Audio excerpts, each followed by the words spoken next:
everyone, and welcome to our teacher's reading of the book Holes. We've got a number of different staff that are going to be sharing chapters from this storybook. It may be a story that some of you are familiar with, and some of you may not have ever heard before. But if you are in Key Stage 2, I would hope that you will find this a really enjoyable story. So I'm going to be starting off. I'm going to be reading chapters 1 through to chapter 4. Then you will see lots of different members of staff appearing on our YouTube channel to read the next stages of the book, so you can enjoy it in different serial parts. So, Holes by Sachar, and this is chapter 1. There is no lake at Camp Green Lake. There once was a very large lake here, the largest lake in Texas. That was over 100 years ago. Now it is just a dry, flat wasteland. There used to be a town at Great Lake as well. The town shriveled and dried up along with the lake, and the people who lived there. During the summer, the daytime temperature hovers around 95 degrees in the shade. If you can find any shade. There's not much shade in a big, dry lake. The only trees are 2 old oaks on the eastern edge of the lake. A hammock is stretched between the 2 trees, and a log cabin stands behind that. The campers are forbidden to lie in the hammock. It belongs to the warden. The warden owns the shade. Out on the lake, rattlesnakes and scorpions find shade under rocks and in the holes dug by the campers. Here's a good rule to remember about rattlesnakes and scorpions. If you don't bother them, they won't bother you, usually. Being bitten by a scorpion or even a rattlesnake is not the worst thing to happen to you. You won't die, usually. Sometimes a camper will try to be bitten by a scorpion or even a small rattlesnake. Then he will get to spend a day or 2 recovering in his tent, instead of having to dig a hole out on the lake. But you don't want to be bitten by a yellow-spotted lizard. That's the worst thing that can happen to you. You will die a slow and painful death, always.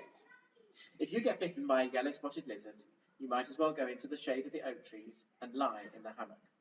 There is nothing anyone can do to you anymore. Chapter 2. The reader is probably asking, why would anyone go to Camp Green Lake? Most campers weren't given a choice. Camp Green Lake is a camp for bad boys. If you take a bad boy and make him dig a hole every day in the hot sun, it will turn him into a good boy. That was what some people thought. Stanley Yelnuts was given a choice. The judge said, you may go to jail, or you may go to Camp Green Lake. Stanley was from a poor family. He had never been to a camp before. Stanley Yelnuts was the only passenger on the bus, not counting the driver or the guard. The guard sat next to the driver with his seat turned around facing Stanley. A rifle lay across his lap. Stanley was sitting about 10 rows back, handcuffed to his armrest. His backpack lay on the seat next to him. It contained his toothbrush, toothpaste, and a box of stationery his mother had given him. He'd promised to write to her at least once a week. He looked out of the window, although there wasn't much to see, mostly fields of hay and cotton. He was on a long bus ride to nowhere. The bus wasn't air-conditioned, and the hot, heavy air was almost as stifling as the handcuffs. Stanley and his parents had tried to pretend that he was just going away to camp for a while, just like rich kids do. When Stanley was younger, he used to play with stuffed animals and pretend the animals were at camp. Camp Fun and Games, he called it. Sometimes he'd have them play soccer with a marble. Other times they'd run an obstacle course or go bungee jumping off a table, tied to a broken rubber band. Now Stanley tried to pretend he was going to Camp Fun and Games. Maybe he'd make some friends, he thought. At least he'd get to swim in the lake. He didn't have any friends at home. He was overweight, and the kids at his middle school often teased him about his size. Even his teachers sometimes made cruel comments without realizing it. On his last day of school, his maths teacher, Mrs. Bell, taught ratios. As an example, she chose the heaviest kid in the class and the lightest kid in the class and had them weigh themselves. Stanley weighed 3 times as much as the other boy. Mrs. Bell wrote the ratio on the board, 3-to-1, unaware of how much embarrassment she had caused both of them. Stanley was arrested later that day. He looked at the guard who sat slumped in his seat and wondered if he had fallen asleep. The guard was wearing sunglasses, so Stanley couldn't see his eyes.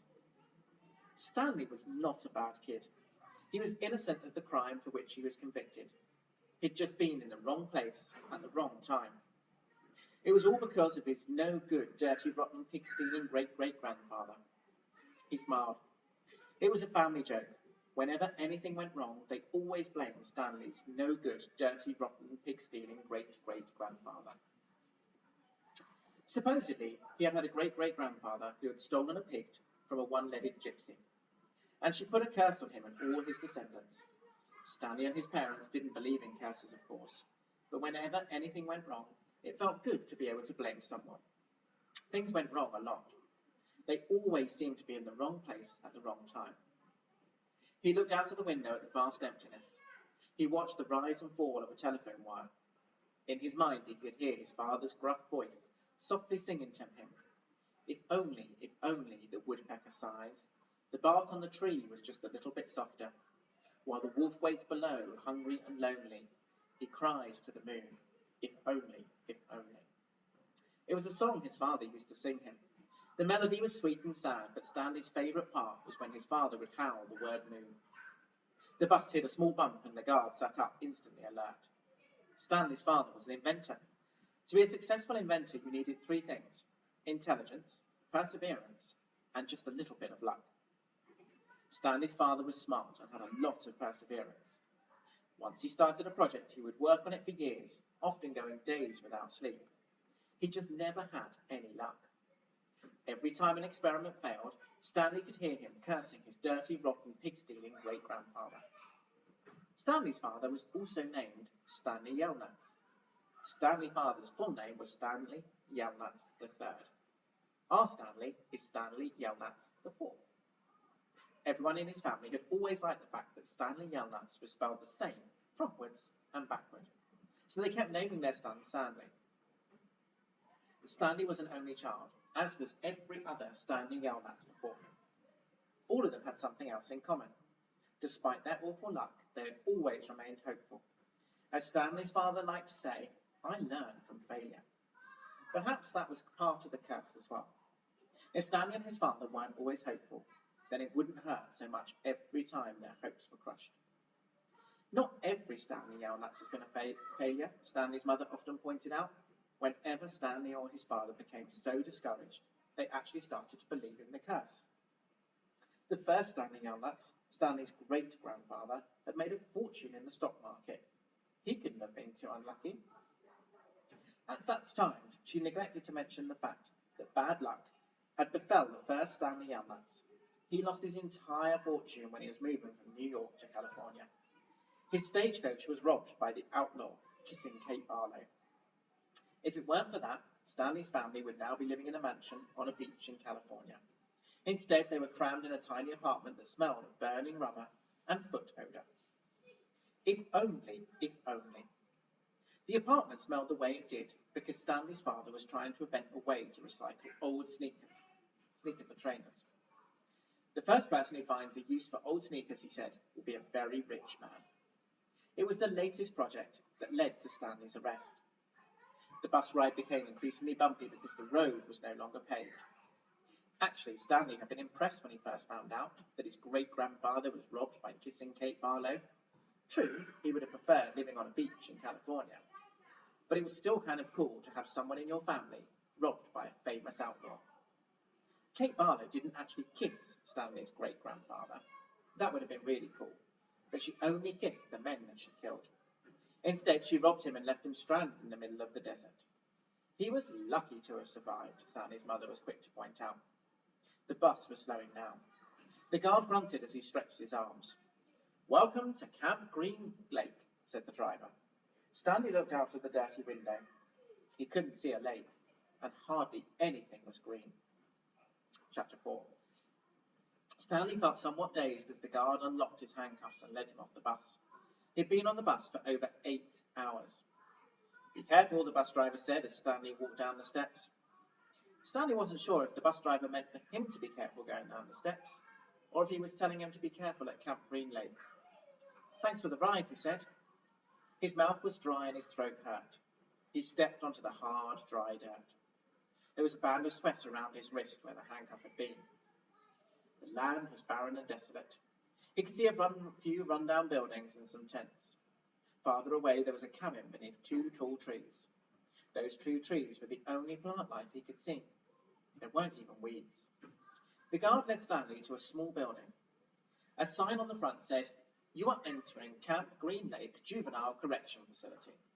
Next to it was another sign which declared that it was a violation of the Texas Penal Code to bring guns, explosive weapons, drugs, or alcohol onto the premises. As Stanley read the sign, he couldn't help but think, well, duh. The guard led Stanley into the building where he felt the welcome relief of air conditioning. A man was sitting with his feet up on the desk. He turned his head when Stanley and the guard entered, but otherwise didn't move. Even though he was inside, he wore sunglasses and a cowboy hat. He also held a can of soda, and the sight of it made Stanley even more aware of his own thirst. He waited while the bus guard gave the man some papers to sign. "That's a lot of sunflower seeds," the bus guard said. Stanley noticed a burlap sack filled with sunflower seeds on the floor next to the desk. "I quit smoking last month," said the man in the cowboy hat. He had a tattoo of a rattlesnake on his arm, and as he signed his name, the snake's rattles seemed to wiggle. "I used to smoke a pack every day. Now I eat a sack of these every week." The guard laughed. There must have been a small refrigerator behind his desk, because the man in the cowboy hat produced 2 more cans of soda. For a second, Stanley hoped that one might be for him, but the man gave one to the guard and said the other was for the driver. 9 hours here and now 9 hours back, the guard grumbled. What a day. Stanley thought about the long, miserable bus ride and felt a little sorry for the guard and the bus driver. The man in the cowboy hat spit sunflower seed shells into a waste paper basket. Then he walked round the desk to Stanley. "My name is Mr. Sir," he said. "Whenever you speak to me, you must call me by my name. Is that clear?" Stanley hesitated. Yes, Mr. Sir," he said, though he couldn't really imagine that was the man's name. "You're not in the Girl Scouts anymore," Mr. Sir said. Stanley had to remove his clothes in front of Mr. Sir, who made sure he wasn't hiding anything. He was then given 2 sets of clothes and a towel. Each set consisted of a long-sleeve orange jumpsuit, an orange t-shirt, and yellow socks. Stanley wasn't sure if the socks had been yellow originally. He was also given white sneakers, an orange cap, and a canteen made of heavy plastic, which unfortunately was empty. The cap had a piece of cloth sewn on the back of it for neck protection. Stanley got dressed. The clothes smelled like soap. Mr. Sir told him he should wear 1 set to work and 1 set for relaxation. Laundry was done every 3 days.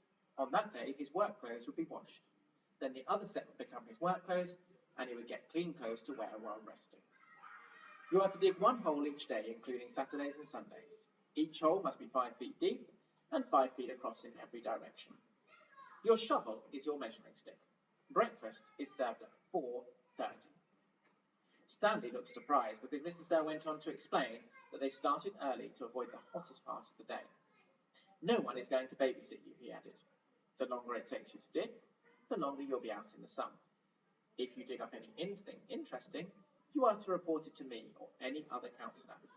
When you finish, the rest of the day is yours. Stanley nodded to show he understood. This isn't a Girl Scout camp, said Mr. Sir. He checked Stanley's backpack and allowed him to keep it. Then he led Stanley out into the blazing heat. Take a good look around you, Mr. Sir said. What do you see? Stanley looked out across the vast wasteland. The air seemed thick with heat and dirt. Not much, he said, then hastily added, Mr. Sir. Mr. Sir laughed. Do you see any guard towers? No. How about an electric fence? No, Mr. Sir. There's no fence at all, is there? No, Mr. Sir. You want to run away? Mr. Sir asked him. Stanley looked back at him, unsure what he meant. If you want to run away, go ahead. Start running. I'm not going to stop you. Stanley didn't know what kind of game Mr. Sir was playing. I see you're looking at my gun. Don't worry. I'm not going to shoot you. He tapped his holster. This is for yellow-spotted lizards. I wouldn't waste a bullet on you. I'm not going to run away, Stanley said. Good thinking, said Mr. Sir. Nobody runs away from here. We don't need a fence. Know why? Because we've got the only water for 100 miles. You want to run away? You'll be buzzard food in 3 days. Stanley could see some kids dressed in orange and carrying shovels dragging themselves toward the tents. You thirsty? asked Mr. Sir. Yes, Mr. Sir, Stanley said gratefully. Well, you'd better get used to it.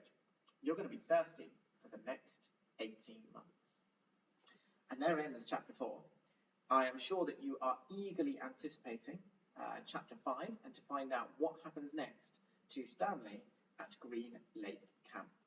Thank you very much for listening, and I hope that you will tune in to the next chapters soon.